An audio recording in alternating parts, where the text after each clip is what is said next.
Dans un village reculé d'Afrique de l'Ouest, où la pauvreté règne, Hawa, une femme aimante et déterminée, vit avec son mari Moussa, un agriculteur humble mais malchanceux. Malgré tous leurs efforts, leur situation financière est désespérée. Hawa rêve de sortir sa famille de la misère. Hawa avait 2 amies, Binta et Safi.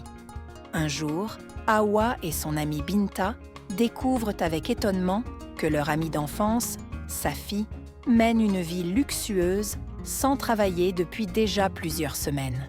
Elles décident donc de la confronter, intriguées par son changement soudain. Safi, après des hésitations, leur révèle la source de sa richesse soudaine. Elle explique à ses 2 amies qu'un homme mystérieux l'a aidée en finançant son projet, mais sans mentionner plus de détails. Hawa et Binta, désireuses elles aussi de financement pour leur projet, se laissent guider par Safi à la rencontre de cet homme. Il s'agit d'un homme d'apparence courtoise et accueillante, mais à la fois inquiétante qui vit dans une demeure luxueuse, isolée en bordure du village. Lorsqu'elles exposent leurs souhaits, Hawa voulant agrandir les plantations de son mari et Binta désirant ouvrir une pâtisserie, l'homme leur propose un marché étrange. Il leur promet de réaliser leurs rêves en échange d'un acte inconcevable, coucher avec un énorme chat noir qu'il détient dans une des pièces obscures de sa maison. Choquées par la proposition, Hawa et Binta refusent catégoriquement et quittent la maison, l'esprit tourmenté, et décident de ne plus y retourner. Mais cette nuit-là, Hawa, seule et hantée par le désespoir de sa famille, reconsidère la proposition. Elle pense à la pauvreté écrasante, aux dettes et à l'avenir incertain de ses enfants. Contre toute attente, elle prend la décision de retourner chez l'homme mystérieux.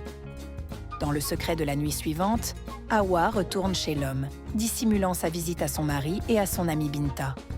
Elle accepte l'acte rituel avec le chat, un moment troublant et chargé de mysticisme. L'homme lui remet alors une petite boîte en forme de cercueil, lui expliquant qu'en la plaçant sous son lit, elle générera de l'argent chaque jour, sans jamais se vider. Hawa retourne chez elle, mêlant soulagement et culpabilité. Les mois passent, et la fortune de la famille d'Hawa grandit. Moussa devient le plus grand agriculteur de la région, les récoltes sont abondantes, et la famille ne manque plus de rien. Hawa, tout en profitant de cette opulence, ressent une inquiétude croissante. Chaque nuit, elle fait le même cauchemar. Un gigantesque chat noir la poursuit, ses yeux brillants de colère. Les rêves deviennent de plus en plus oppressants. Hawa se réveille souvent en sueur, sentant une présence sombre près d'elle. Un soir, incapable de supporter la peur qui la ronge, elle retourne voir l'homme. Ce dernier lui révèle la terrible vérité. Le pouvoir du chat faiblit et réclame du sang pour se renforcer. Hawa doit sacrifier une vie humaine pour préserver sa richesse. Horrifiée, elle refuse et quitte précipitamment la maison. Refusant de céder au sacrifice, Hawa voit sa santé se détériorer rapidement.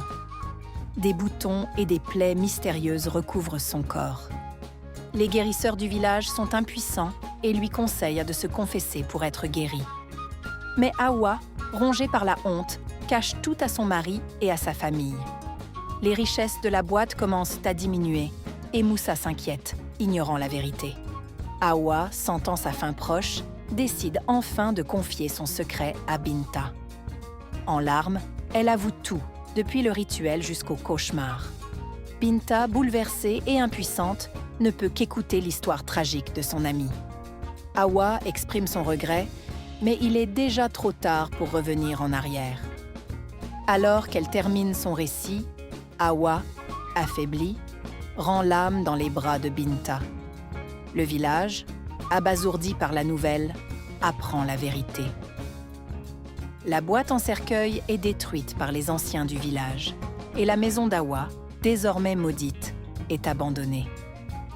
Binta, marquée à jamais par cette tragédie, jure de ne jamais céder à la tentation du pouvoir facile. L'histoire se termine sur un message fort. La quête désespérée de richesse par des moyens occultes mène toujours à la destruction. Hawa, par son sacrifice involontaire, laisse un héritage de misère et de regrets, mais aussi un avertissement pour ceux qui voudraient suivre le même chemin.